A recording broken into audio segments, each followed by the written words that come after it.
Hello, Amy Elizabeth, somatic and intuitive healer here. I am just dropping in to check in with you about we're in the 7th day of the Lionsgate portal, and today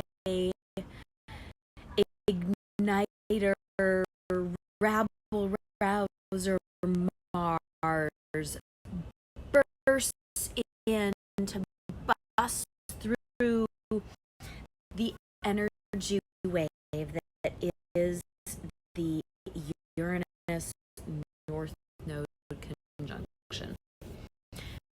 And now, if you check in on the places that I'm at or my YouTube channel, you will find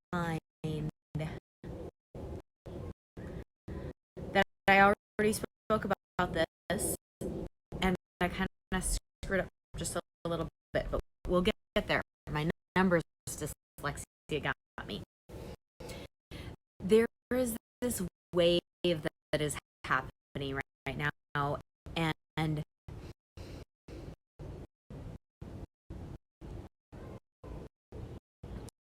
there's no escaping the wave. It's a big wave, and Taurus itself, any of the fixed signs, so Leo, Aquarius, Taurus, and Scorpio. If you have big, we all have all of the energies. I've spoken about this before. We are all of the energies. But if you have a lot of placements in any of those signs, or if you really strongly identify with any of those signs where you can kind of drill down into, well, this is what I am, that is a great marker for you on, oh, I may be a little fixed in how I approach things and how I think about things, and how can I shift to be more fluid, to invite in more ignition and more change, right? So more of the cardinal and more of the mutable. Where can I find more cardinal and mutable energy to balance out my fixed energy? Because of course we have 4 cardinal energies, we have 4 mutable energies, we have 4 fixed energies, 4 of each. In theory, they should be balanced, and we can get really stuck in one of them. Now, why I'm bringing this up is Taurus.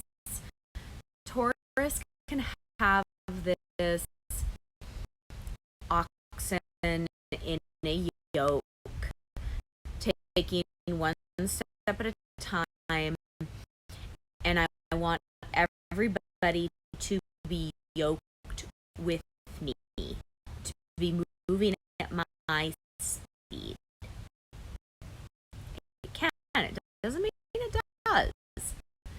The upside of Taurus is its loyalty and its dependability and its groundedness.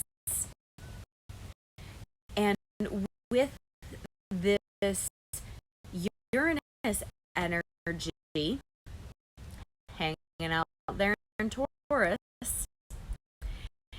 it is, Uranus feels really disruptive and really uncomfortable there, because Uranus is this explosive release of tensions, hence the lightning bolt signal that is often used to match up with Uranus. It makes lightning fast change. It brings things fast, and if you've got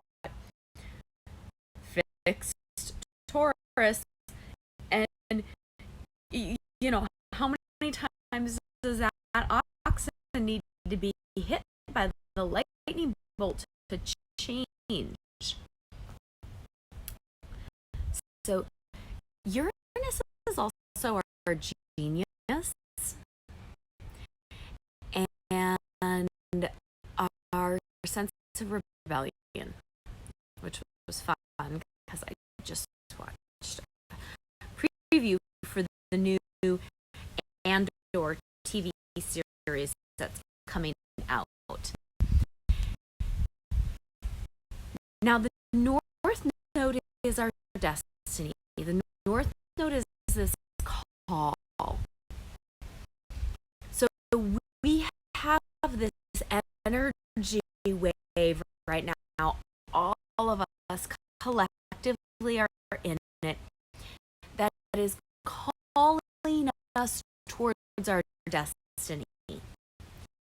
Is asking us to take the time to release the tensions, to make the lightning fast change,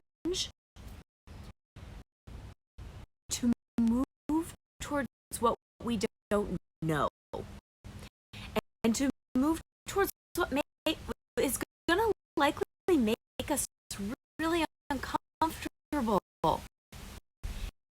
That is just what the North Node is. It is not comfort. It is not ease, because it's unknown. And we are all certainly welcome to stay in our South Node energy and be with what we know. But this wave that is moving through right now and kind of being blasted through by Mars, the image that keeps coming is, for those of you that know horses, number one, I hate saying that horses are broken by humans. I just,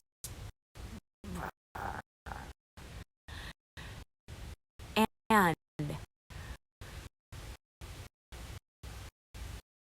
there is a thing that when a horse is coming at you at a run and you know it's coming, that energy is coming, and you can't block it. So how do you deflect it and work with it? And you deflect it by working with it by lacing your hands up in that horse's mane and running alongside until you can swing yourself up. You do something to actively engage the energy so that you can become a part of it. This is an upgrade opportunity, and we are being hit with them over and over and over and over and over again. People have been asking me since 2020, like, when is the energy gonna like ease up and level out? And it's not. It's not.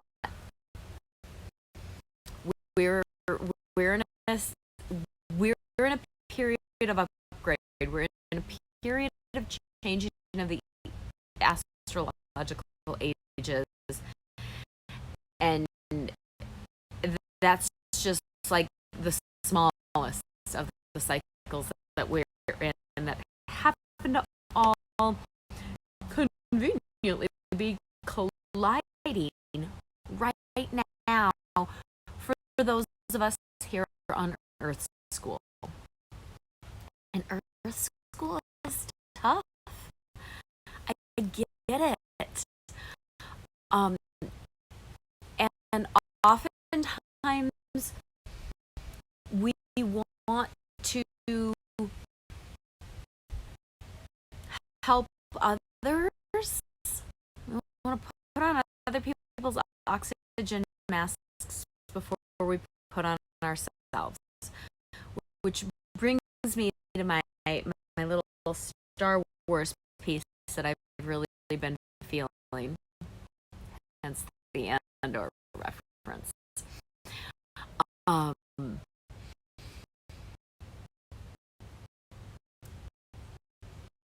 It can be a tendency when we're having big energies like this. Don't worry about trying to figure out what this energy is or what you're feeling. You're feeling it, and you may be overwhelmed just because of the energy. If you've got a story about it, then dissect your story. But it just may be feeling big because it is big. And we can want to hide from this. And when I say that we need to go into our own caves, what comes to mind is Anakin and Luke and Ray, all having their moment in the cave, all having the moment where they had to go in and face their fears and then make a decision from there. And clearly Anakin failed. His fear was that he didn't have complete and total control to create the world he wanted to create. That he didn't realize that the world we want to create gets created through love. It was his fear that helped lay out his story.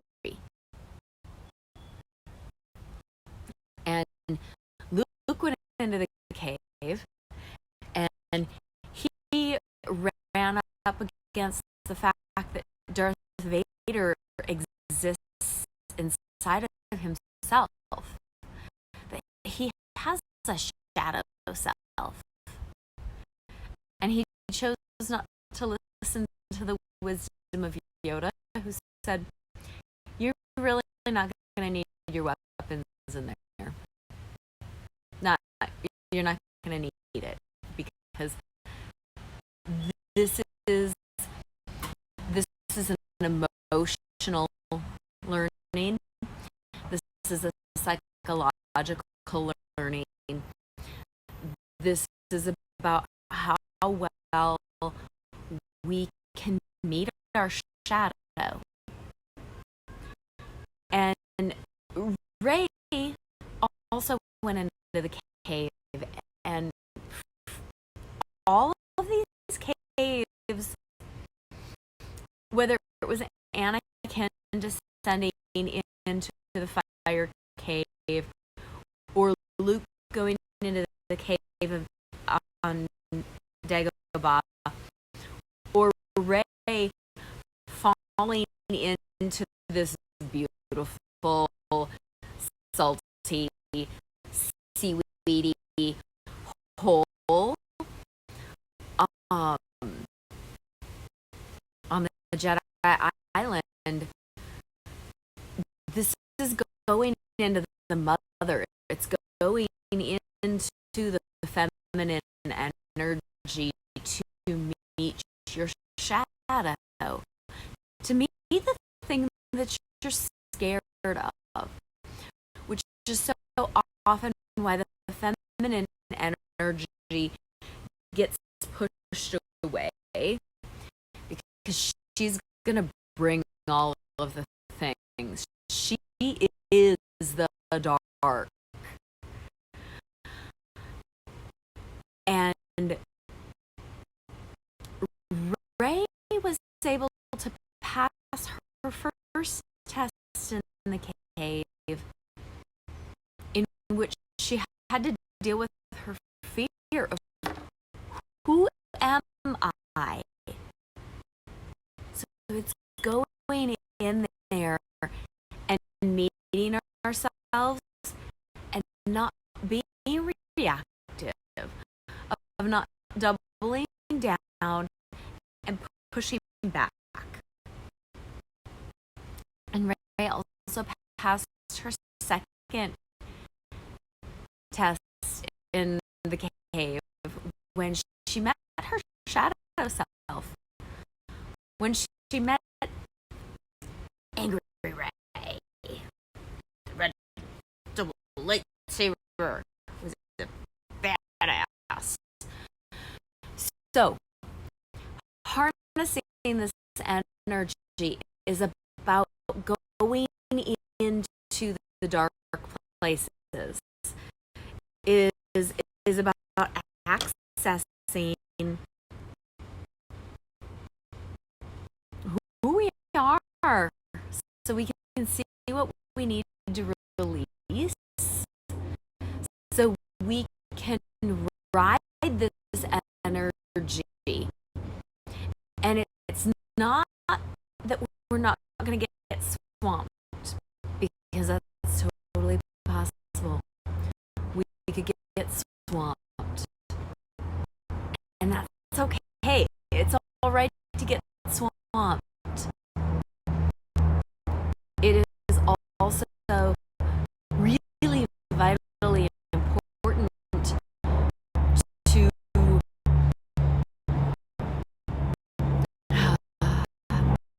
surrender. Can be a word that is met with resistance, because we use surrender oftentimes in military and logistical things, where you use surrender and therefore you're the loser. But surrender is about acceptance. And if we accept that there is no escaping this energy,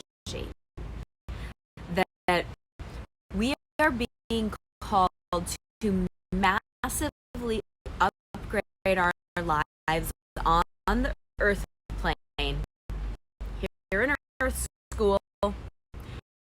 How are you doing things different on the 3D?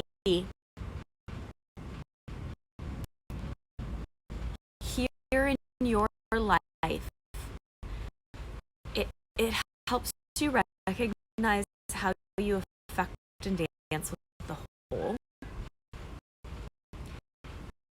And that while there is this deep internal responsibility and doing the work ourselves,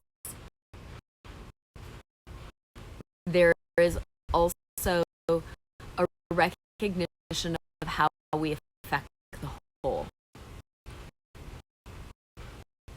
So it's both and.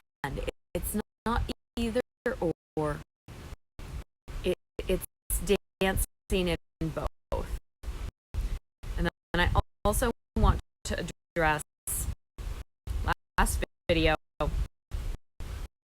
I screwed up. I am a dyslexic with numbers. And I said that the last time this North Node Uranus Mars conjunction happened was in 324 BC. I was wrong. 342 BC. Yay, Amy, we got it right this time. Now, what happened in 342 BC? That was interestingly and unsurprisingly harder to find information on. One of the major things that happened that year was the Roman army mutinied, which I found to be interesting, as Mars is a warrior archetype, and the army is that warrior archetype made Earth, made into Taurus, and of course a mutiny is a rebellion. So literally, just go ahead and put that together. That's the last time that last thing what happened. And then there was a temple fire that destroyed one of Athena's temples, and now Athena is the goddess of wisdom and strategy. She is associated with our ability to tap into our wisdom and then bring that forth through our genius, which brings in Juno, because Juno is the feminine version of genius. So now that I have corrected my number problem and I have chatted a little bit about our Mars-Uranus North Node Conjunction, if you want to check that out in your chart, it's happening at 18 degrees. So if you have 18 degrees number one anywhere in your chart, it's going to be lighting that archetype up. If you have anything in any of the fixed signs at 18 degrees, so Taurus, Scorpio, Leo, or Aquarius at 18 degrees, that's going to then be lit up by this, because it's either in an opposition, conjunction, or a square. And then the last thing I want to bring in